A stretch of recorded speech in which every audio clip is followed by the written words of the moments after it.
Hi, welcome back. The Warring States era in China goes from 475 to 221 BC. And that name sort of says it all, right? The Warring States era. The interstate conflicts at that time brought a great deal of chaos and suffering to China. But the intense political competition also allowed for a remarkable degree of social mobility. There were talented, ambitious men who went from state to state looking for a ruler who would put their ideas into practice. We saw this earlier with Confucius. Many of the books that those men wrote from the Warring States era have survived, and the ideas promoted by these itinerant debaters have been collectively called the 100 Schools of Philosophy. There were Confucians and Taoists, of course, but also agriculturalists who claimed new techniques for increasing farm yields, which was important with all of this warfare. When you put large armies into the field, you need to supply them and to feed them. So you need larger crop yields. There were also cosmologists who boasted of being able to harness the forces of nature. Some of these thinkers wanted to establish small cooperative communes in which rulers worked alongside peasants in the fields rather than relying on taxes, sort of withdrawing from this larger competitive social situations. And there were other thinkers who unashamedly recommended complete selfishness. There were military strategists like Sun Tzu, we'll be talking about him in a later lecture, and there were some philosophers who argued that what the world really needed was just a little more love. They don't last a long time. We'll be talking about them, the Mohists, before we're done today. In the Han Dynasty, so about 100 BC, after all of this is over, a historian named Sima Tan, and he's the father of Sima Qian, who's going to get a whole lecture to himself before long. Sima Tan wrote an essay in which he listed the 6 major schools of the Warring States era. So he's in a period of time when China is unified, and now he's looking back to this fragmented, chaotic time and trying to make sense of it.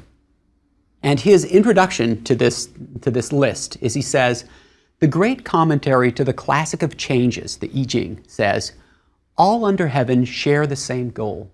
Yet there are 100 ways of thinking about it. They return to the same home, yet they follow different pathways there. The naturalists, I'm still quoting from him here, the naturalists, the Confucians, the Mohists, the terminologists, legalists, and Taoists all strive to create order in the world, right? So he says there are these different paths, but they're all headed the same way. And then he's going to give you a quick list of how these thinkers differ from each other. He starts out by talking about the naturalists. In Chinese, this is the yin-yang school. And they focused on omens, on taboos, on things that should and should not be done according to the seasons. So you don't want to, for example, draft people in the military at the season of harvest, because you need people to stay on their land. It sort of makes sense. There are also the Mohists that, according to Sima Tan, practice frugality. They look back to the simple lifestyles of the sage kings Yao and Shun, who were before even the founders of the Zhou dynasty that Confucius loved so much. And the Mohists also encouraged agriculture. There were the Confucians, who we've already heard about. According to Sima Tan, their area of specialization is the classics and the commentaries, rules of ritual, relationships between ruler and subject, father and son, husband and wife, elder and younger. The next school that he talks about are the terminologists, sometimes called the logicians, and they analyze argument and language itself. And then there are the legalists, and their area of focus is the strict application of the law, regardless of social position. They said that rulers need to assign specific duties to officials and then hold them responsible for that. We'll have a lecture where we talk more about the legalists. And then finally, the Taoists, that according to Sima Tan, do nothing, but get everything done. They live in spiritual harmony with nature and adapt the good things from all of the other schools. Sima Tan likes the flexibility of the Taoists, but he admits that sometimes it can be hard to understand what they're talking about, if you remember our readings last time from the Tao Te Ching. Only 2 of these schools were self-identified schools. That's the Confucian and the Mohists. The others were later labels that grouped together thinkers who had similar teachings. Okay. As I said, we'll talk about the legalists in Lecture 10, and we'll talk about the naturalists when we discuss Han Dynasty Confucianism in Lecture 16. But here, I want to introduce three more great minds of pre-imperial China: Mozi, Huizi, and Zhuangzi, all of whom lived during the 4th century BC, during the Warring States era. Maybe a word about that Z stuff.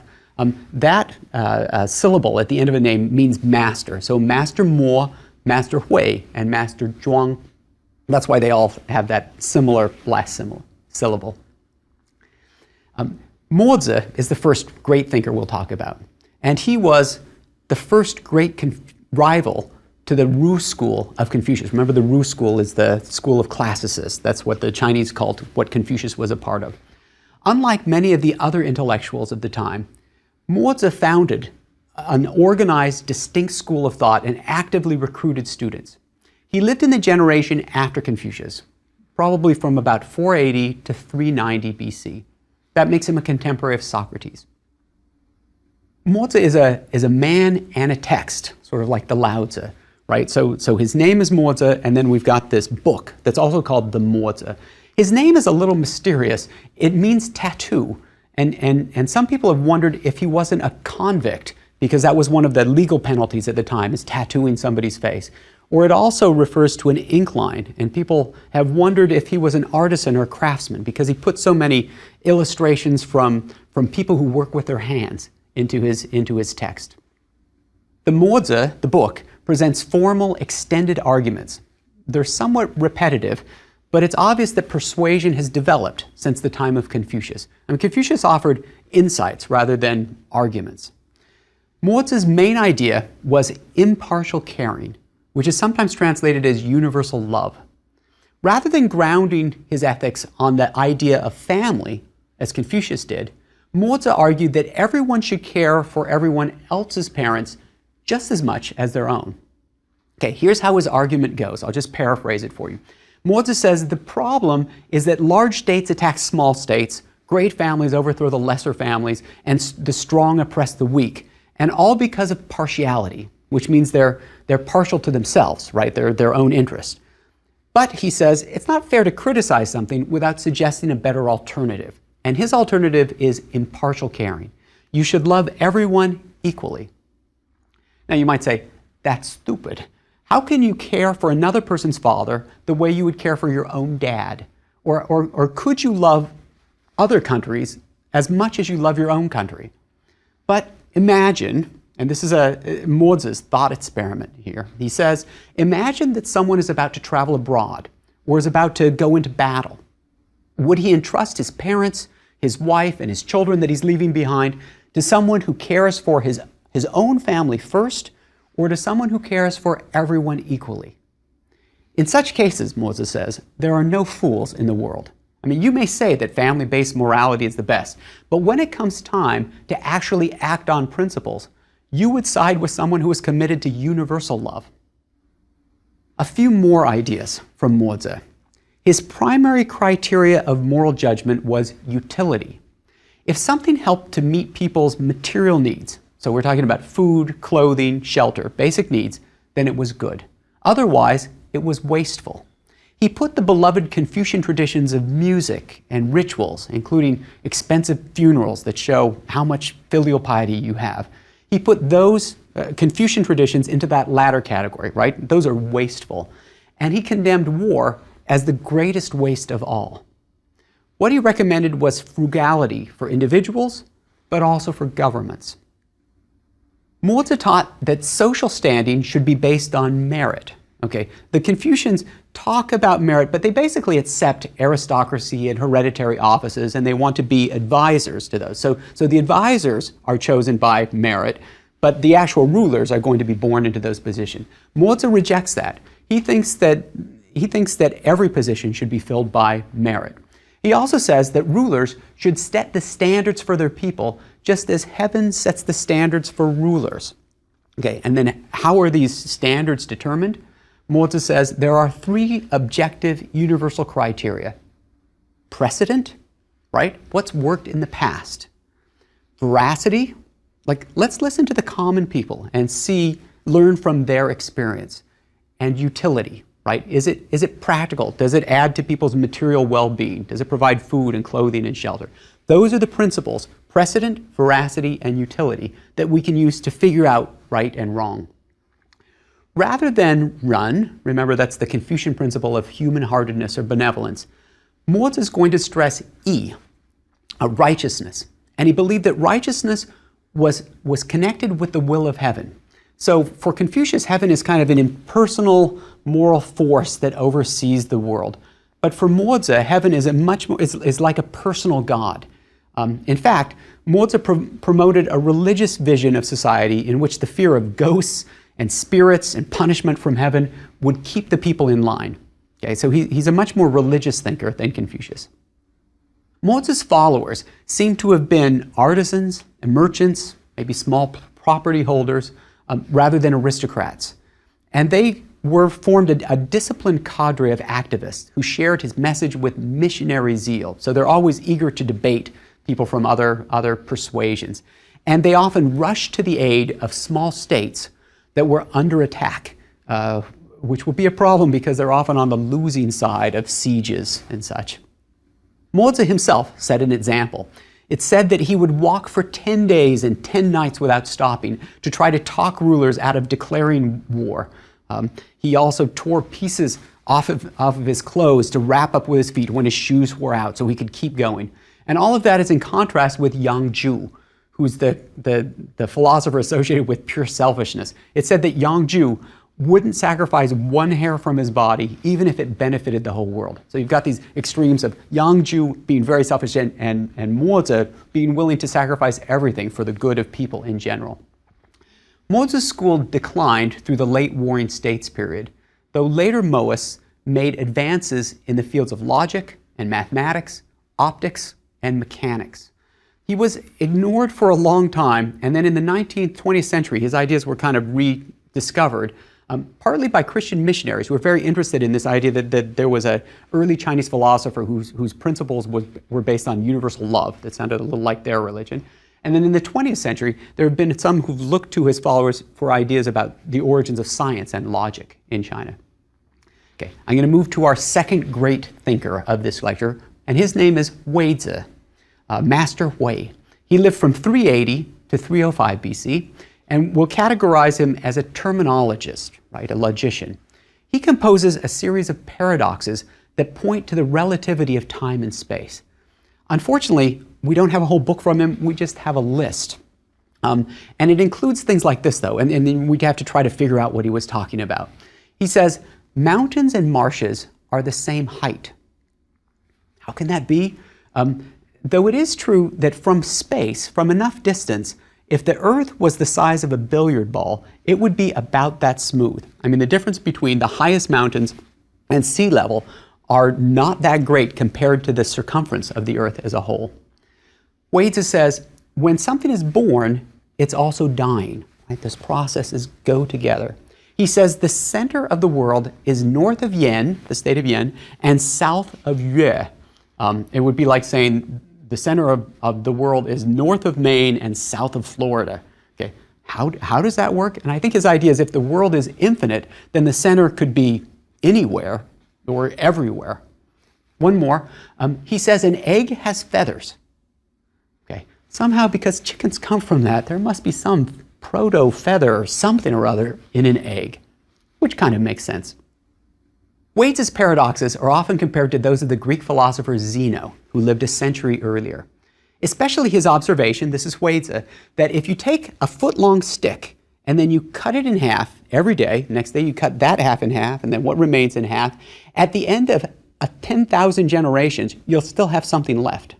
Right? Which is a little bit like Zeno's paradox. You remember that if Achilles, who's the fastest runner, is racing a tortoise, and he gives the tortoise, do it this way, he gives the tortoise 100 yards head start, then the quick runner can never overtake the slow one, since the pursuer, Achilles, must first reach the point where the tortoise started. And by that time, the tortoise has already moved a little bit. And by the time he gets to the place where the tortoise had just moved from, it's moved a little bit more, and so on, so he can never catch him. The slower must always hold a lead. It doesn't work that way in real life, of course, but there's this notion of splitting up things into infinite pieces and how that intersects with ordinary life. Actually, let me just tell you very quickly about one other philosopher in this terminologist school who you may encounter sometime. His name is Gong Sun Long, and he's famous for saying a white horse is not a horse.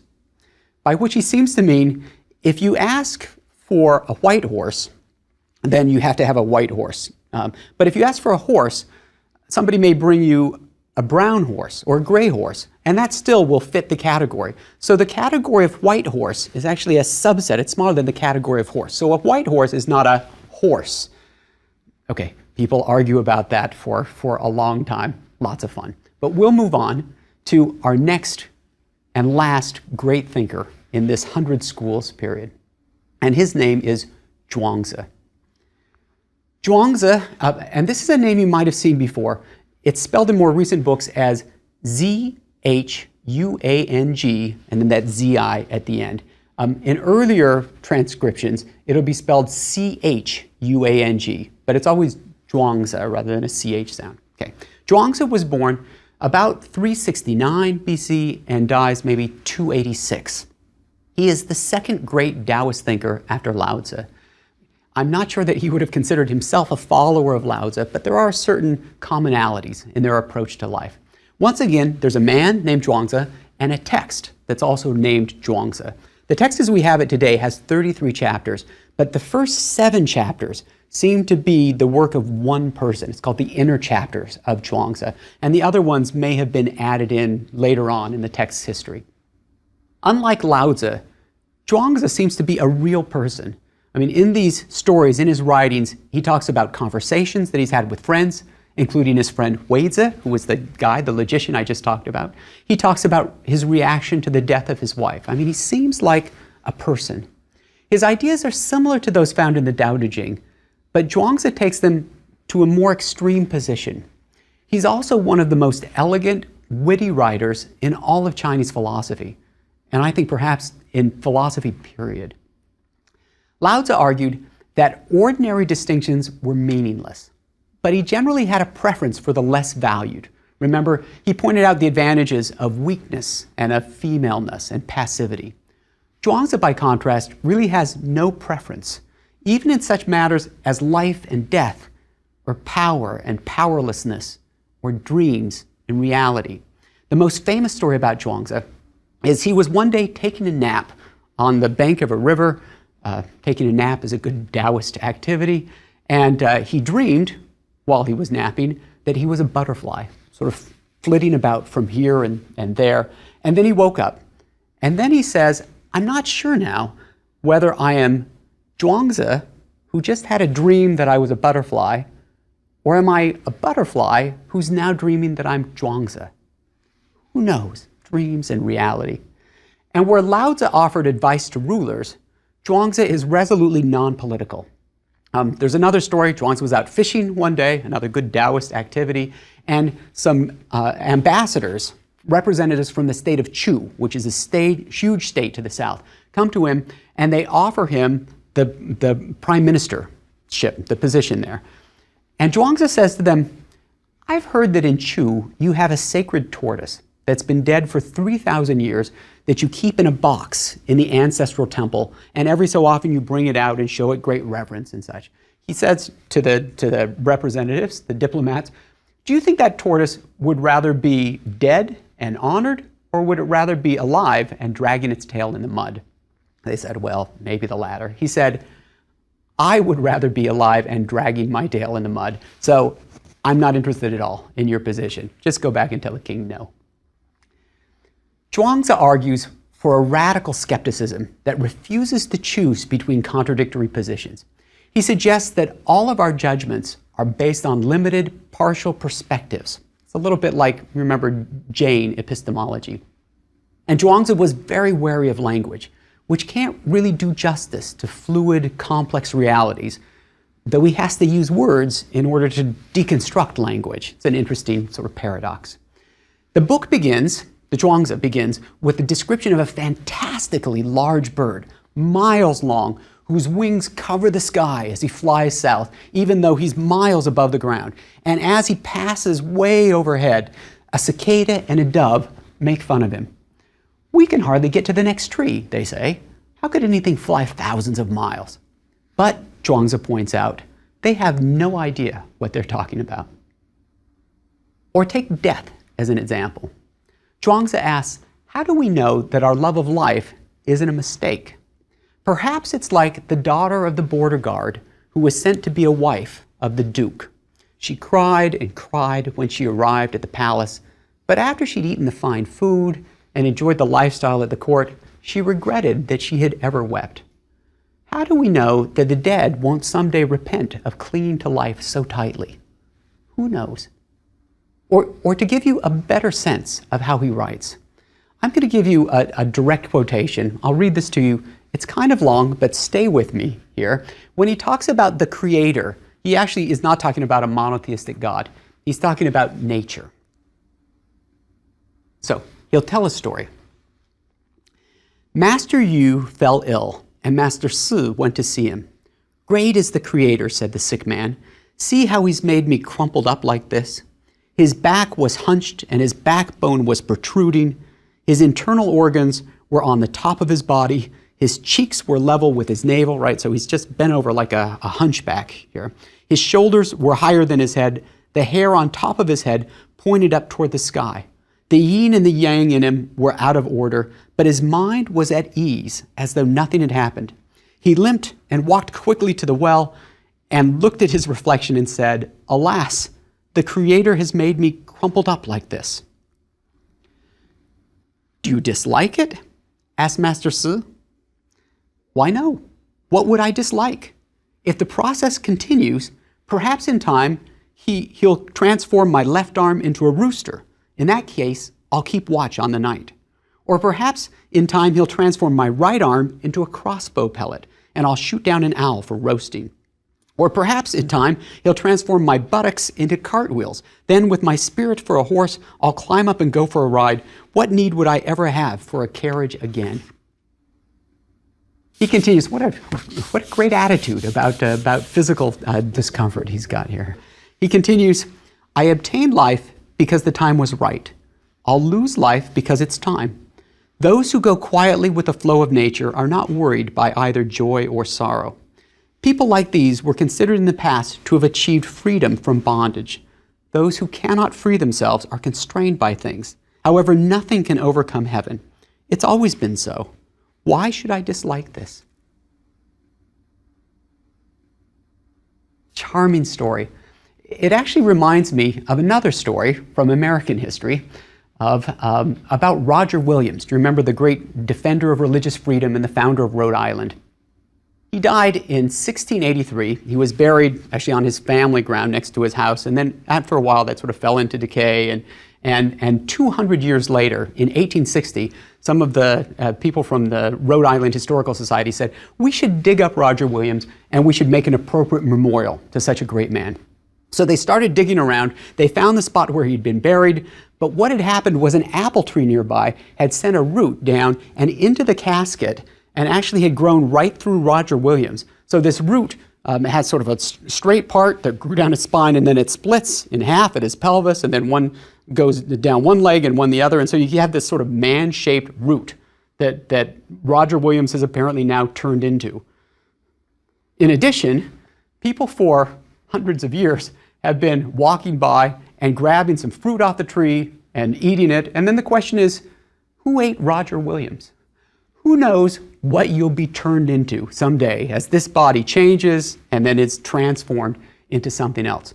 Actually, if you're interested in seeing that Roger Williams shaped root that took his place, you can see it at the John Brown House Museum in Providence, Rhode Island to this day. Okay, but back for Zhuangzi. I want you to listen to this quote where he's going to talk about language and how difficult it is to understand things through language.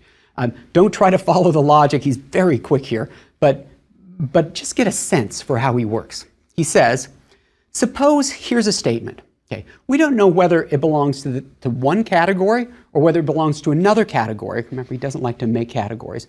But if we put the different categories into one, then differences of category cease to exist. However, let me explain. If there was a beginning, then there was a time before that beginning. And then a time before the time, which was the time of the beginning. If there's existence, there must have been non-existence. And if there's a time when nothing exists, then there must have been a time when even nothing did not exist. All of a sudden, nothing came into existence, and could one really say whether it belongs to the category of existence or of non-existence?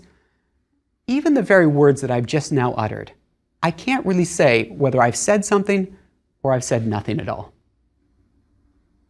This is that sort of humor that you sometimes get in Taoists, hardly ever in Confucians.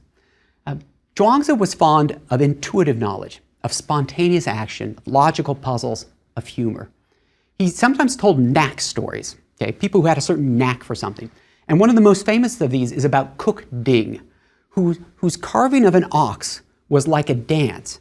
He had his big knife and just, and then the ox just fell apart into pieces.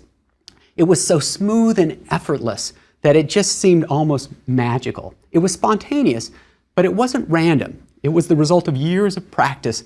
And Cook Ding had the ability to size up an animal before he started cooking, and then before he started carving, and then he just follows the natural form. He slides his knife between the joints without ever hitting bones or hard sinews. He says a great cook changes his knife once a year because he cuts. A mediocre cook has to change his knife once a month because he's hacking. He says, I haven't changed knives in 19 years, and it's as good as new, because it just slides it through. He's not really cutting. That sort of effortless action seems almost like the total absorption in a task and the loss of self that we talked about with regard to the Bhagavad Gita.